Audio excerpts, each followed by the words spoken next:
Днес ви показвам как да си приготвите вкъщи едни противовъзпалителни палачинки, от които не се повишава кръвната захар. Най-напред намачваме един банан. В случая това е дори половин банан, 50 грама, който има поръсена канела за по-добро усвояване на глюкозата и по-малко глюкозни пикове. Към тези 50 грама банан и четвърт лъжица канела ще добавим четвърт чайна лъжичка бак пулвер, за да набухва сместа, и малко сол. В случая ползвам калиева сол. Тази е от Kaufland, много малко щипка сол. Специалното на тази сол е, че 2/3 калиева и 1/3 натриева, което е много добре за здравето на сърцето, за подпомагане също така качеството на овулацията при жените и за подпомагане калиево-натриевия баланс в организма, тъй като ние ядем храни предимно богати на натриева сол, а количеството калий в организма изостава. Към тази смес ще добавим и яйцето. Това яйце беше средно голямо и тежеше 60 грама. Затова и всички останали продукти, които виждате на плота, орехите, сусамовия тахан, пълнозърнистото брашно, и те са по 60 грама. Интересното е, че в тигана имаме кокосово масло, което се разтопява дори в случая на стайна температура. То е 20 грама. Но тук вече идва момента, в който да включим котлона на средна степен и тигана да започне да се затопля. При тези палачинки не ви е нужен незалепващ тиган, който обичайно е с тефлонови покрития и съдържа и алуминий като метал. Лично аз предпочитам да не ползвам тигани с незалепващи покрития.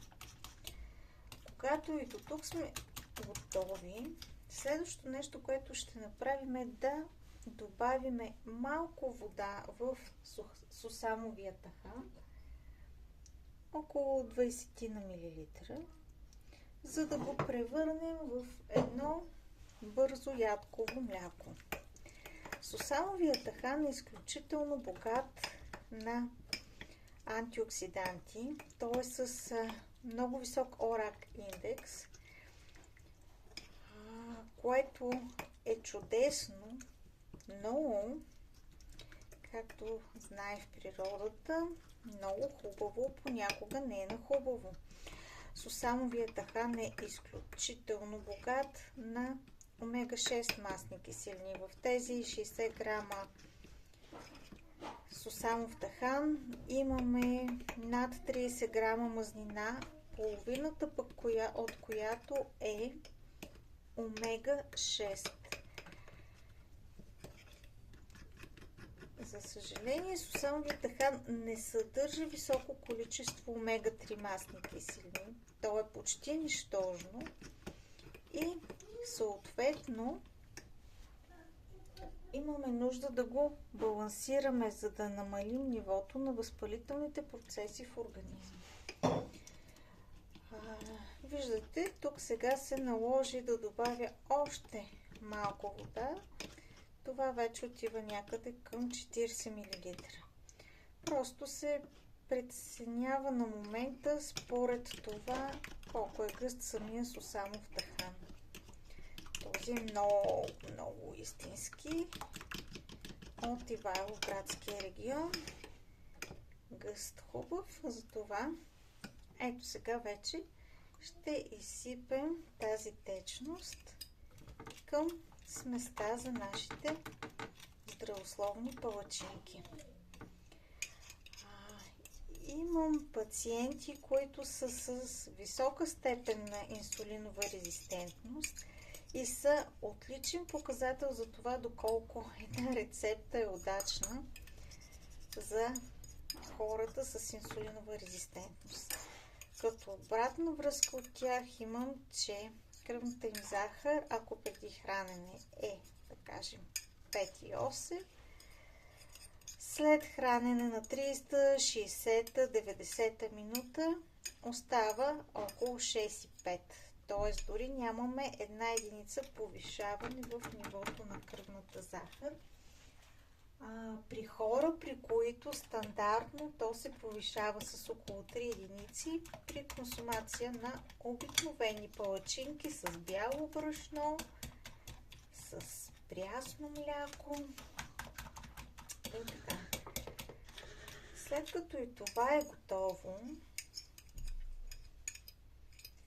най-накрая вече е момента, в който ще добавим пълнозърнестото брашно и в него съм сложила една ванилия за допълнителен вкус. Добавяме го, нежно разбъркваме.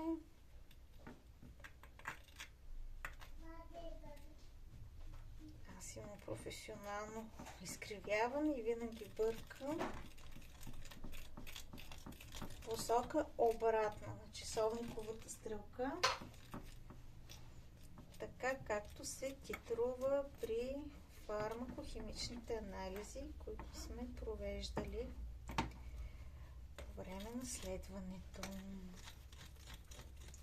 След като сместа ни е готова, а котлонът е загрят на средна степен, идва момента, в който тези 20 грама кокосова мазнина, които ви казах, че са в тигана, и сега вече леко са се загряли, изсипвам почти цялата смес вътре в палачинковата смес и оставям малко, колкото да ми е достатъчно за самото печене. Палачинките стават изключително вкусни. Тип американски палачинки са това, т.е. по-пухкави, по-дебели. И лично според мен нямат нужда от допълнителни заливки, тъй като накрая към тях ще добавим и орехи, и вишни, сушени, без добавена захар. Ако не харесвате киселия вкус, може да пропуснете вишните. А пък орехите ги добавяме, за да внесем в цялата рецепта добро количество омега-3 масни киселини. И въпреки това бих ви препоръчала, преди да почнете да ги консумирате, да си направите една напитка от силно разредено ядково мляко, в което да добавите и 5 грама ленено масло. Умишлено не слагам ленено масло вътре в палачинката, защото много ще промени вкуса от една страна, а от друга все пак то е леко термолабилно. Предпочитам дозата омега-3 да я приемам преди да съм приела омега-6 от храната. И така, вече нашата смес е готова. Можем да започнем да я печем. С обикновена супена лъжица слагам около 2 супени лъжици за една палачинка. Забележете, тук сме на средна степен на котло, не гоним силно загрят котло.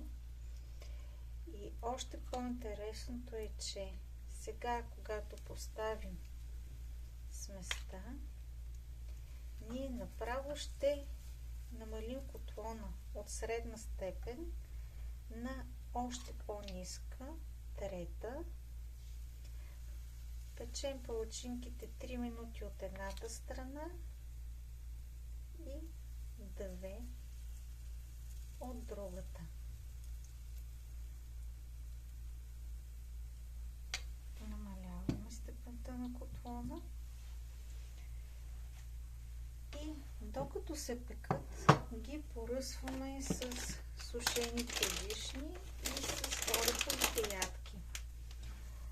Горе-долу би трябвало да се получат 6 палачинки от тази смес или 7. Затова и ядките си ги разделям на 6 равни части и поръсвам с една шеста. Така, грубо това е половината и всяка половинка слагаме една трета. Така, съвсем на око. Не е нужно да издребняваме, защото така или иначе ще ги изядем всичките. Така, сега вишните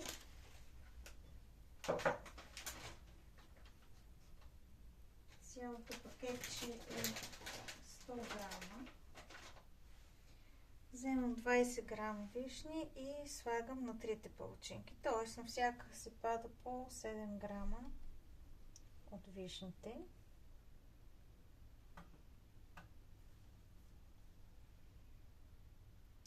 Което си е около 5 грама допълнителна плодова захар, привнасяща киселия вкус.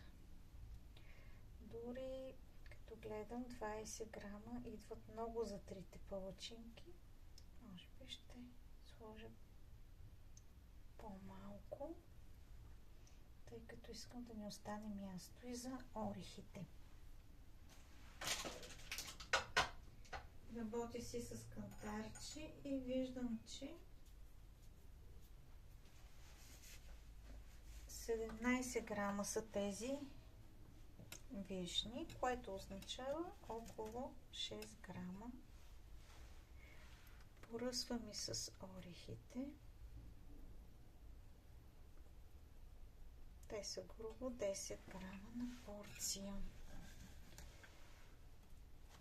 Ако някой не обича орехи, просто трябва да добави малко повече ленено масло или пък рибено, още по-добре, за баланс на омегата в полезният сусам. Накрая ще изчислим през приложението Vitagram колко точно калци, магнези, омега-3, омега-6 сме приели от тези палачинки. Предполагам, всички знаем, че магнезия подобрява навлизането на глюкозата в клетките и също има много голямо отношение към подобряване на инсулиновата чувствителност. Така. Сега изчаквам още малко да започнат да се появяват мехурчета в сместа и ще я обърна. Ето така, без бързане, със спокойствие сме си приготвили 6 вкусни палачинки, които са достатъчни за 2 души, според мен. За един човек идва доста и калорично, и засищащо, прекалено засищащо. Сега ще погледна докъде стигнахме с... Да, тази палачинка вече е готова. Обръщам я. Виждате колко хубаво се изпеква. леко притискам и обръщам и останалите две по реда, по който съм слагала сместа. Ето така. Хоп.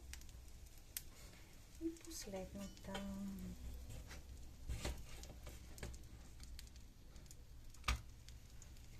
Сега ще изчакам още 2 минути. А през това време ще разтребя част от продуктите, които вече не са ми необходими. Старая се да използвам само български продукти, когато съм убедена в тяхното качество. Понякога от зеленчуците ползвам и доста гръцки, закупени от гръцка територия, като ето този фантастичен лимон, например, който ползвам като чудесния емулгатор и носител на витамин С в напитката, която ви казах, че ще направя преди да започна да консумирам палачинките, за да изравня баланса омега-6, омега-3 масни киселини.